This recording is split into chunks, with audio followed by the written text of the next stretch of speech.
I want you to have some balls here, Robert. All I can say, Simon, without saying too much, this matter is not finished. I hope he can prove he's innocent. And it has been a disaster. This has been a big stain on the reputation of the sport.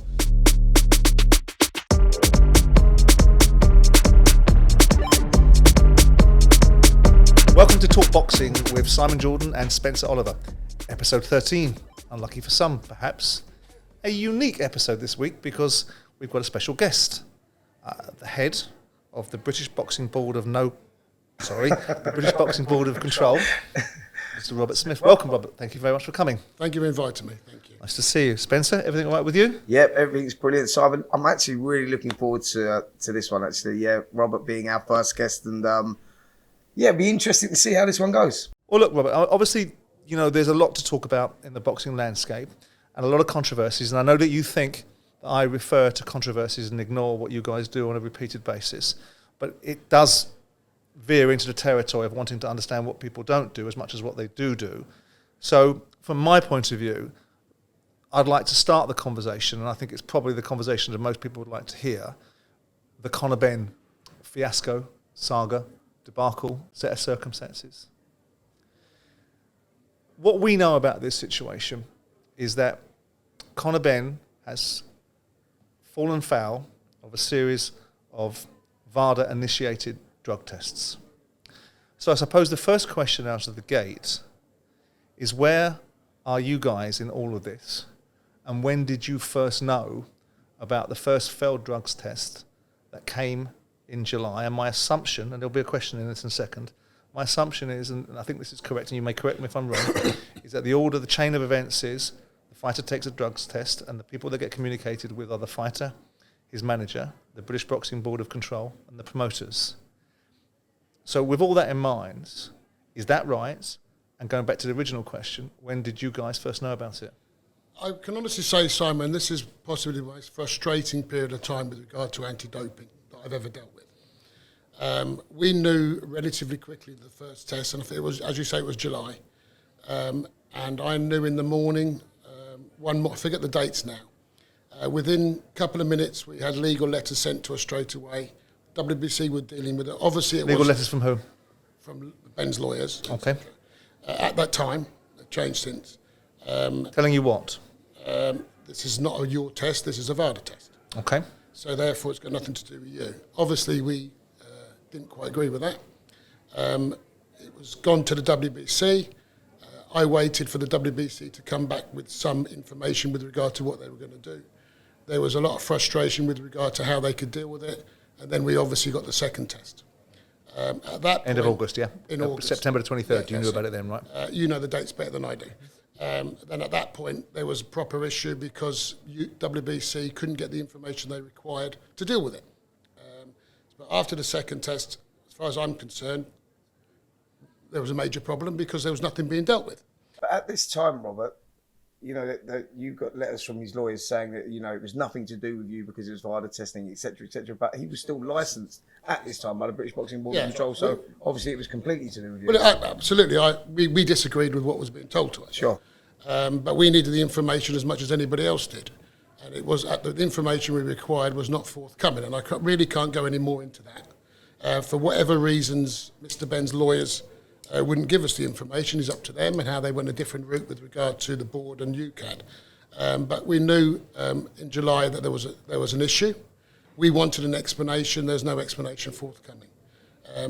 We've always wanted an explanation. I mean, we understand, which is very well publicised, that a document has gone to the WBC, of which we have not seen, nor has UCAD. And until we see that, we can't see what the explanation is with regard to supplying two tests. Well, what is the purpose of them sending the document to the WBC? We're obviously not a sanctioning body. You know, they're only a governing body. So why would they send it to them? Because it still doesn't make him eligible to box, does it? No, that's something you're going to have to ask Mr. Benn's lawyers, why they've gone that route. But why do you have a theory on this? In the same way I'd have a theory on it. I suspect your theory is more educated than mine.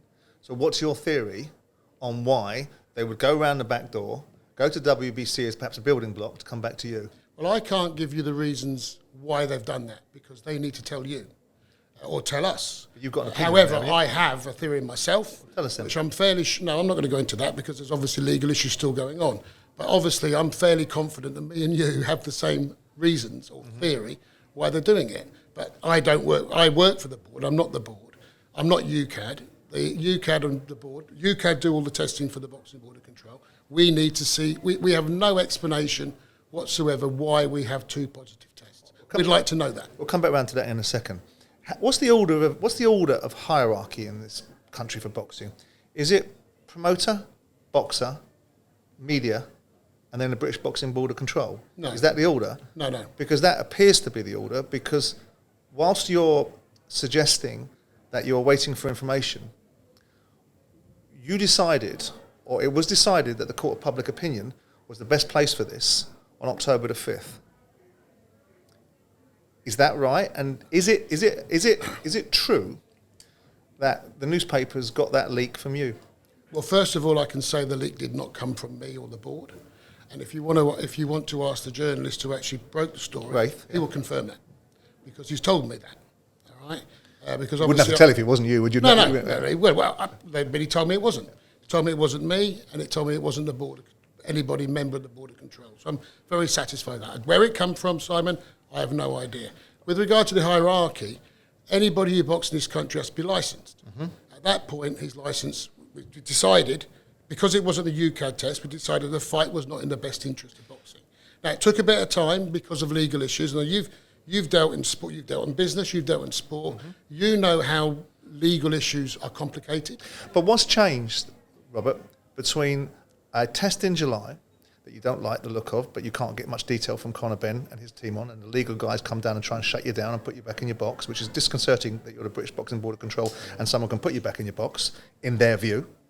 Then you get another test on September the 23rd, and yet still there's no word.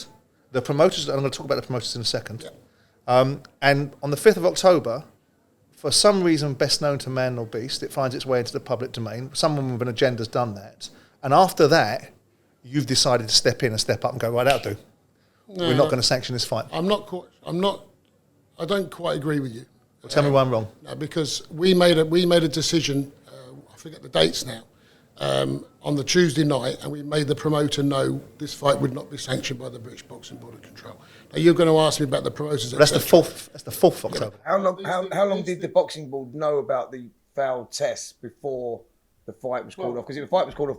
Well, they know since July, Spence. Yeah. The first test was July. The second result was September, was it? I think September 23rd. Yeah. So by the time we got the information we needed and legal issues, etc., on our side, with regard to we believe the fight should go ahead, we dealt with it as quickly as we possibly could. Okay. So what information did you get that you needed? Well, I think the second test kind of knocked it on the head. So that's the information you got. Yeah. But you knew that on September the 23rd. Yeah, but we still had to go through meetings and go through legal issues, etc. What could be So what changed between September the 23rd Not and a lot, 4th but October? other than talking to legal people and saying where we stood. Your legal people, to make Our sure legal your people, position. Yeah.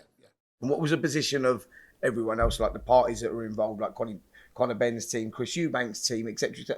Were they all happy and still wanted this fight to go on, knowing obviously with the I never test? had any information from Chris Eubank Jr.'s team that he was any direct information that he was happy to fight to go ahead. And to be honest with you, it didn't make any difference. Sure. It made no difference. Eddie, you know as well as I do, you'd box tomorrow. Yeah. What you've been through. Yeah. I'd box tomorrow at my age. Right? Yeah. Boxers will box. They will say these things. And they should be the last people And to they be able should be to the make- last people to make the decision. We made the decision. You can criticise it was too late, but there were reasons why, of which I can't go into, unfortunately.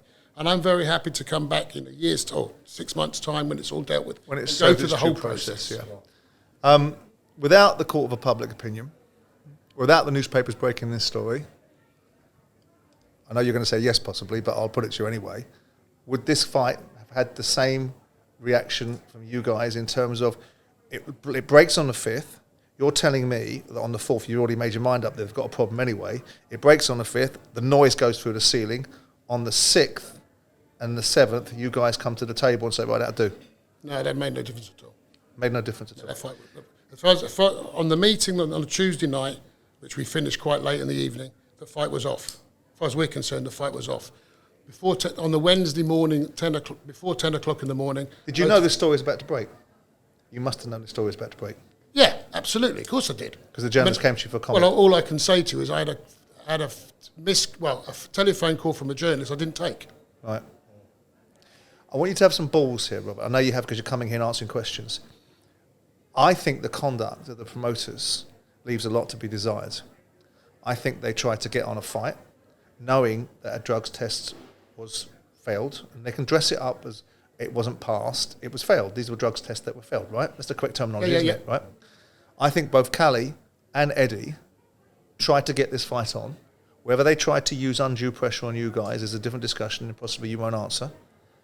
But what say you about their conduct? All I can say, Simon, without saying too much, this matter is not finished. But without saying too much, are you condemnatory of their behaviour? Don't use that to use specific language. You can't be enamoured with it, can you? It's not particularly impressive stuff, is it? Very disappointed in how things happened. Yeah. But this case is not finished. Now, moving on from that, and thank you for being as forthright as you can. I'd like to get more from you, but I do also understand the framework of legal situations. You don't want to open yourself up to a ramification that will perhaps prejudice other opportunities in the future to correct the records. Where are we going now with Conor Benn? Why has he got this attitude towards you guys that there's some sort of complex... He's basically positioning you guys as having an agenda. Yep. Is that just a victim's complex designed to deflect? We have no agenda to Conor Benn. We've licensed him for a number of years. He's never done anything wrong up until, obviously, we haven't even proved he's done anything wrong at the moment, or he hasn't done anything wrong. We've looked after him best we can. We've licensed him. We've done his medicals. We've done everything we need to do. Our medical team have looked after him. I don't know what the agenda is. You'll have to ask him. At what point was it that Conor Benn decided to relinquish his title before going to the hearing? Was it like the day before or so he decided to relinquish his title? And why do you think that was as well? You have to have your own thoughts on this. But we had a hearing about misconduct on a matter, which I can't go into too much because that will make a difference to what goes on later on. But he relinquished his licence on the day of the hearing. For whatever reasons, you'll have to ask him. You can have your own thoughts. I have my own thoughts. But have you had any contact with Conor since he relinquished his licence, regarding this situation? No. Do you think that he'll ever box under the British Boxing Board of Control licence again? Or to be honest with Spencer, I hope he can prove he's innocent because he's a great talent. He's great for the sport. Forget the name, forget what's coming, his background. But he's a really good boxer and a good exciting, dynamic fighter. And we need him. Yeah. And every people need all the sport needs him, and he attracts people because of his background, etc. But I hope he can prove he can. But at the moment, we haven't seen anything to contradict what I thought. Teeth of your organisation. This idea that he can subsequently, without exonerating himself, or the Man City version of exonerating himself, where you don't get to answer questions, possibly.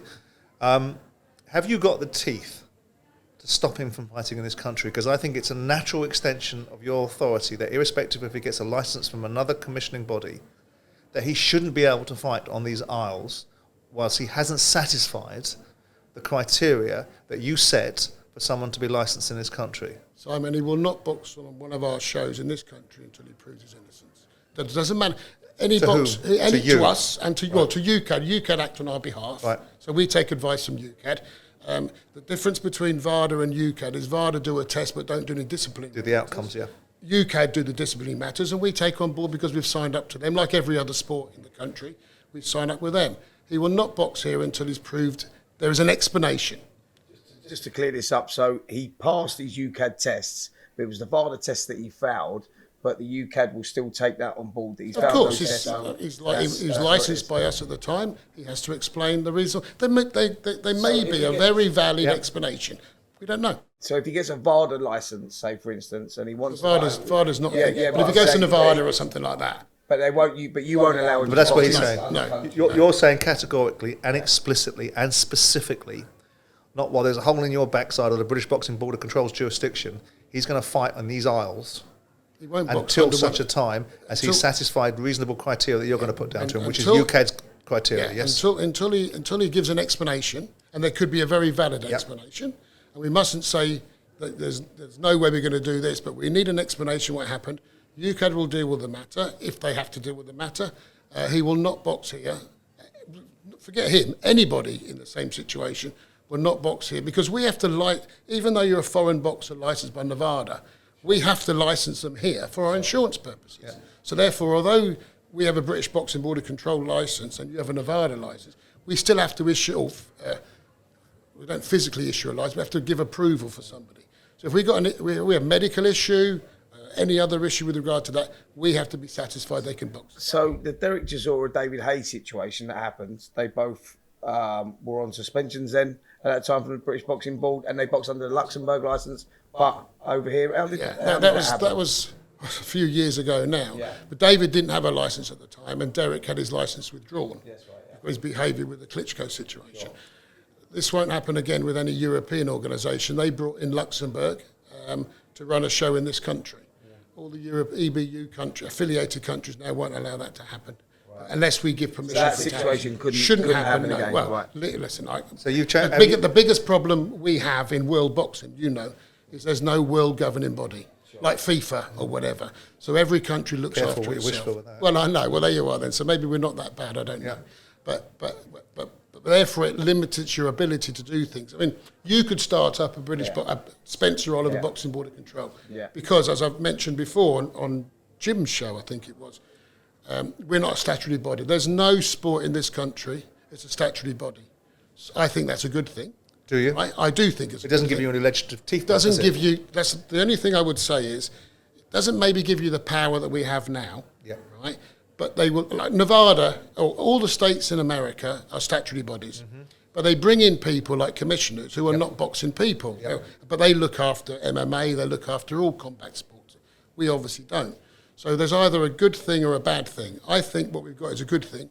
Would I like more power? Of course. Mm-hmm. Do we talk to MPs on a regular basis? Yes, we do, about these things, and white-collar boxing and misfits boxing, etc.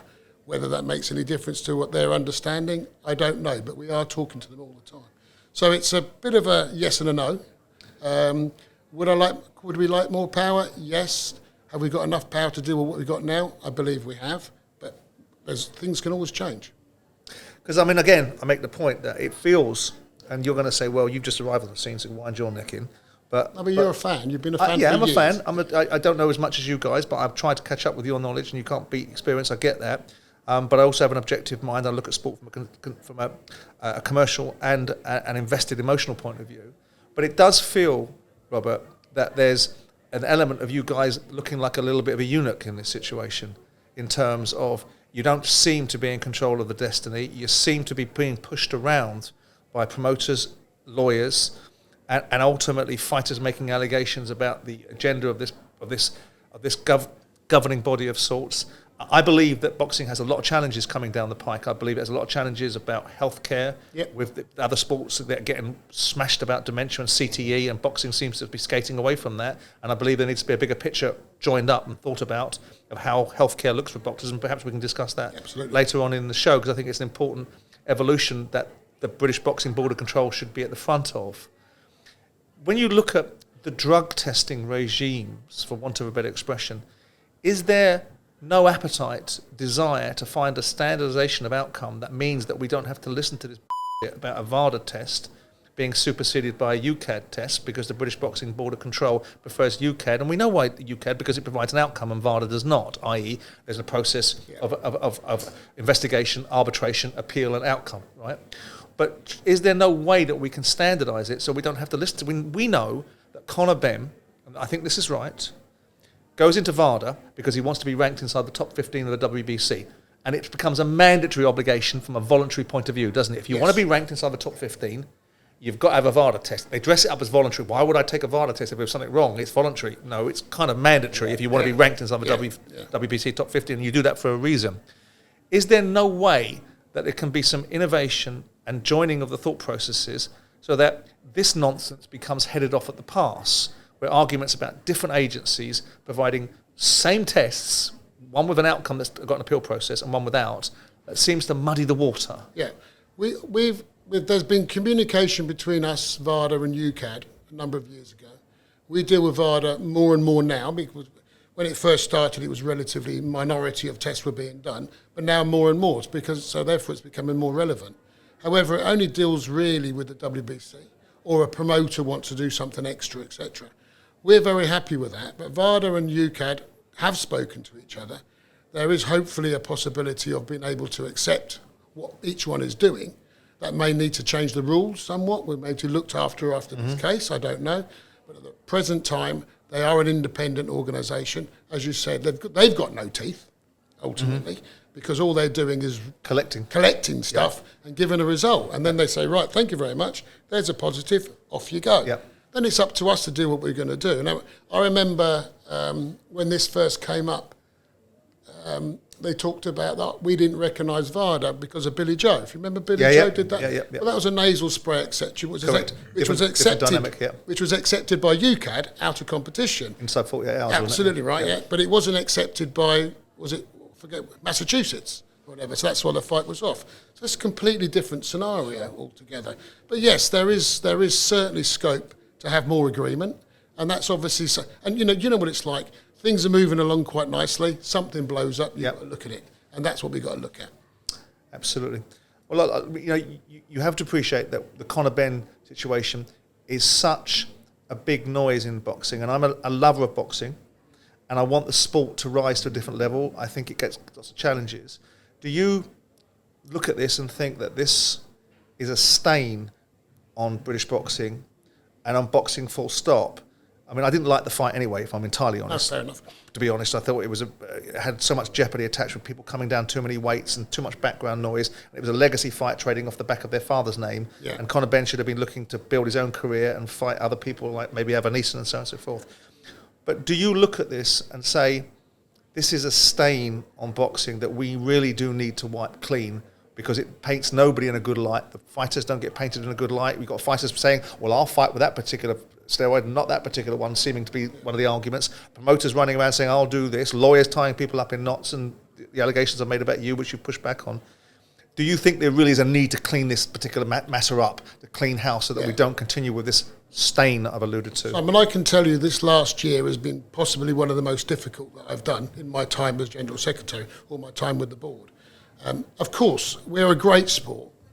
If you look at the boxing side, we've had a good year last year. It's the periphery that's been a disaster, and it has been a disaster. This has been a big stain on the reputation of the sport. But and Spencer will know this because he's been in it all his life. We have a great model. We've got great thing to sell, but we shoot ourselves in the foot. Every now and again we shoot ourselves in the foot. And that's not just the board, which people will criticise for whatever, it's the individuals as well. And that's the sort of thing. And people do have a responsibility themselves to look after the sport as much as we can. Robert, we've enjoyed, and maybe we're a little bit biased in the West, I think the two greatest capitals of boxing are America and the UK. I think our history and heritage probably shows that. But we're seeing a seismic change in fights being staged around the world, and specifically and explicitly fights being made in the Middle East, with the one real driver behind that, which is the economics. Yeah. I'm not asking you to comment on the political ramifications of countries that want to buy influence. I'm more interested in your views on the shifting of power around where fights are being staged. I know we're seeing great stadium fights in this country, and we're showing the world to some example of stadium fights, with recent ones, obviously Tyson Fury and Dillian White at Wembley. What's your view on the Middle East and fights being staged over there, and the frequency and size and scale of these fights? Well, the one thing you mustn't forget, this is a commercial industry, ultimately, and that these boxers' careers are relatively short. So they will take as much money as they possibly can, and nobody can condemn them for that because of dangers in the sport. And it's up to the promoters what they're going to do. If they can make more money in the Middle East than they can do at Wembley or Old Trafford or Spurs ground, etc., or the Emirates, whatever, then you can't really condemn it. The political thing, I'm not really going to get into because the government deal with Saudi Arabia and whatever. That's up to them.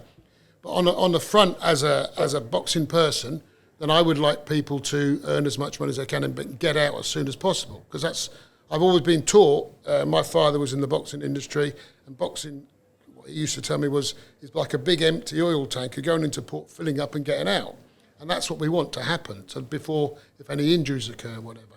Middle East is a big thing, but don't forget, Ali fought in Manila, of course, and fought in other places, etc. In Kuala Lumpur, he fought Bugner in Kuala Lumpur. They went for the money. you know. So nothing's new. It's maybe happening more because the Middle East is now getting more into sport. They may be changing their society, I don't know. I'm going to get the political thing. Maybe they're doing it for what the purpose is, which I fully understand. But ultimately, it's up to the promoter and up to the boxers. But for the ecosystem of boxing, do you think it's a good thing? Because I listened the other day and it really got on my nerves. And it's not a vendetta I've got. And people think I have. I don't have a vendetta. When Eddie Hearn's over there giving everyone a lecture in Saudi about how we can learn lessons in British boxing from what they were doing over in Saudi. Do you remember that particular conversation? Listen, we've been over in Saudi a couple of times. You know, when Anthony Joshua boxed Andy Ruiz the first time and when he boxed Alexander Usyk. Now, I know they've got an appetite for boxing over there at the moment and they want to invest in boxing and bring it as a sport over there, but they are miles behind, as in, you know, where we're at with, like, let's use Dillian Whyte versus Tyson Fury, for an example, as a Wembley Stadium packed out, you know, incredible event. When you go over there, I mean, a fight like Alexander Usyk, Anthony Joshua 2 was a huge fight, and it's in a 10,000 stadium where they probably give away 8,000 of those tickets. There's no British fans over there, probably 100 British fans over there or so. So what I'm saying is it damaging for the sport? Like, you know, that the fights are going over there because we've got such a hardcore amount of fans in this country that enjoy their boxing and want to go and see these fights, and it feels like that's being taken away with these fights going over there because obviously it's financially it costs a lot of money to get over there, and the tickets are on as well. I think you've got to, one thing, things grow, don't they? We're as Simon had said, Great Britain and America are the pinnacles of boxing, and I agree with him completely. And we're very lucky, although the America is split up into all the states, but they know how to run a show. Nevada knows how to run a show, California knows how to show, and I hope that people believe we know how to run a show. On the first, I went over for AJ against Ruiz on the return, and we took all our officials. Right, so ultimately it wasn't quite a British Boxing Board of Control show, but we had all our officials there. Second time we went back, they didn't want us because they've got a Middle East commission who's still learning, right? But you're right. I mean, The atmosphere there was dull. It was. I mean, the first one, the Ruiz one, you could see actually that they have moved on because the second one against Usyk, the crowd was bigger. There was more of a party atmosphere, more of a carnival atmosphere. It was good. But the first one against Ruiz was a really weird one. Like, you know, a fight of that magnitude, and you saw, and there was empty seats everywhere, and there was no real appetite for it. The trouble is, Spencer, to a certain extent, we've been spoiled, haven't we? Over the last 5, 6, 7 years, we've had, you know, when you and I were boxing, well, certainly when I was boxing, and when we didn't have any stadium fights. You know, the O2 wasn't there when I was boxing. You know? So we had the biggest venue when I was boxing was Wembley Arena, which was at the time 13,000. Now it's down to 10. O2 can do 17,500. Albert Hall was a popular one, wasn't it? Yeah, Albert Hall. That's where we was. What was Manchester? What was Albert Hall? 4,500. Yeah, 5,000. I think it was. Yeah. And now you got Manchester. There's 20,000 people. You haven't got that anywhere else. But we're talking short term. We don't like it. What's going to happen in 20 years' time? I don't know. You know, football could be completely different in the Middle East at that point. I don't know. We just don't know that. But do you think, because I will say it, and you don't have to comment on it, I do think that and I spent a lot of time in Qatar during the World Cup, became very friendly with Nasser Al-Khelafi, who is very influential with the Qatar sports investment groups that want to potentially get in boxing another avenue. I do think there's a battle for the heart of boxing right now being steeped. I absolutely believe that fighters should get the maximum amount of money, but I also believe that the ecosystem of boxing is bred by fans and fans going to live events, whether it's small hall fights like York Hall or whether it's Wembley Stadium getting 94,000 fans in for marquee fights. And to some extent, even lesser fights now are beginning to attract stadium fights. So my concern is that we lose something in the value of sports if it all becomes about pay-per-view boxing and facility fees because KSA, Kingdom of Saudi Arabia, want to put an influence down. Do you feel that, for example, and I don't want you to say it just from a boxing point of view of British Boxing Board of Control because it has some relevance to the fees that you might generate from the equation, but the idea of Fury versus Usyk, lineal champion, the guy that opened up the boxing heavyweight division for everybody else to come in after him after he beat Klitschko, and Anthony Joshua profited from that, and the belts got scattered, and we now got undisputed. Do you not think, really, honestly, that fight should be in front of 94,000 fans at Wembley Stadium or 70,000 fans in America in one of the Texas arenas or 30,000, 20,000 fans in Madison Square Garden? Absolutely. Yeah. If you ask me a personal question on the boxing front, my background, it should be here. Yeah. Absolutely should be here. Fans being starved of fights like that can have a long-term effect on boxing in the future, because, if they're not those sort of fights everyone wants to go to. You've seen the appetite for it. They sell out in minutes, as opposed to you talking about. You could fill 2 Wembleys. Absolutely, yeah. You really could. I mean, you could put. I mean, you could. The worry is, Robert, it's the long-term effect it's going to have on boxing. But I think the long-term effect. But I do think the long-term effect may change. Right. But at the present time, it should be here. I really do, because we don't know what's going to happen in 10, 20 years' time. This could be a 10-year project, and suddenly they don't want it anymore. Yeah. But I do, fights like that need, you know it as well as I do, and I honestly believe this absolutely sincerely. We have the best fans in the world. We have the best, most knowledgeable fans in the world. Even if you go to America, it's different. They don't fill out, Canelo might fill out Dallas Stadium or whatever, but nobody fills out Wembley, not as tribalistic as us, or whatever, on a regular basis. All the Americans now want to box over here. I mean, go back to when we were boxing. The mecca of the sport was Las Vegas. Yes. Everyone went to box there, or they went to box in New York, Madison Square Garden. Now all the Americans want to box here, and there's a reason for that, because of the fan base and how big it's got. Also, they see it on television, Sky or DAZN, and you've got to give credit to the promoters and the TV. It looks bloody brilliant. Yeah.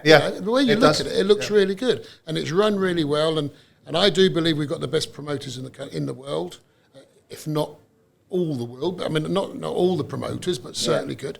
And we are getting situations where Eddie's working with Showtime, and Frank is definitely working with Bob Arab and everything. Yeah. So we've got the opportunity of bringing them here, and I'm being selfish, but I want it here. No, I'm in that camp as well. I mean, here or America. Having travelled to America and watched a lot of the fights, watched a lot of Lennox's fights in America, going way back to '86 when I watched Lloyd Hannigan fight Donald Curry, I have a great relationship with going to see what I feel to be sporting meccas. Segue into the final question in this section, which is, we've had a golden generation in British boxing recently, whether you take it from Carl Froch to Tyson Fury to Anthony Joshua. How do you see the landscape of British boxing moving forward? I'm quite positive, because there's always if you look at about it, we had Eubank Sr. and Ben and Steve Collins. Yeah. Then you got Ricky. You got Kawasaki at the same time. Yeah. So everything still producing its stars. Still producing. Yeah. You may have a little bit of a lull. I mean, in the early 80s, early 90s, there was a bit of a lull, but then these people come along. So you're always filling. And the one thing I've always said, with our amateur program now, with Robert doing the Olympic squad, etc., they're professionals. Ultimately, they're Joe Joyce, although he had many fights, he was a professional, right? So it's an easier transition than it would have been when Spencer turned from an amateur to a pro. But I mean, you've got to look at, to answer your question as well, Simon, is that you look at the grassroots of the sport, where you go back to the amateurs, and I spend a lot of time in amateur gyms and go around, and you look at the pool of talent that they've got in there, the depth of talent that they've got in these amateur gyms, not just male now, female as well. There's so many, women's boxing's evolving so much. But you look at the talent, you go to these shows now, Simon, that you used to see, some of the kids were not particularly good, and some of them were a little bit. And the levels are different. The levels now are insane. So the answer to the question for me would be, I think that boxing in, let's say, 10 years' time is just going to go from strength to strength, because I'm seeing the talent that's there in the amateur clubs and what's coming through, and it's a competitive. I fully agree with you. You box for Young England and England, etc. When I boxed for Young England, there was more. I mean, 16, 17, whatever. Yeah. Huge amount of talent, Young England. Yeah. And they met girls, they started drinking, and you lost half. Yeah, absolutely. Right? And what's happening now is people, because boxing is kind of, maybe the wrong term, but sexy, because everybody wants to be part of it, all this unlicensed stuff and everything. It's sort of become mainstream though, isn't it? It's become like, it's an event. But also, I mean, the gyms got full when Amir Khan won a silver medal. So you're getting a cultural thing now, and there's more Asian boxers than we've ever had, Audley won a gold. So therefore you had more boxers coming to be like that. So and the fact that we are successful in Olympics, and hopefully the Olympics. Do you worry for that? That was I gonna be one worry of my big questions, time. yeah. I worry big time. But hopefully we can keep that going.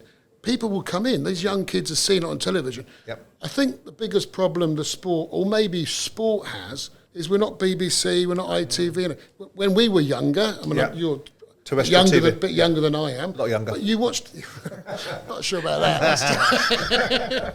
But it depends how we looked. I was Minus VAT, Minus VAT, yeah. But we was BBC, Ali Fraser, ITV. course, yeah. But we don't get that anymore. Frank Bruno with Harry Frank Carpenter. Bruno. Absolutely. Frank Bruno was made. Absolutely. You think like terrestrial TV made superstars, whereas now you got so many channels now. Haven't you? You've got so many channels and streaming services, etc. But then social media plays a big part in developing these guys and making them stars. Social media's changed the sport in the last 5 or 6 agree. years. Yeah. You know, it's any sport, good and bad. Yeah. This is people's livelihoods, it's Yes. their careers, and in some instances it might be their health. That outcome, there was for me only one winner, and that was catch. 99.9% of people would agree with me on that. I thought Jack won by a couple Yep. of rounds. I heard the did bloody say that. interview, by the way.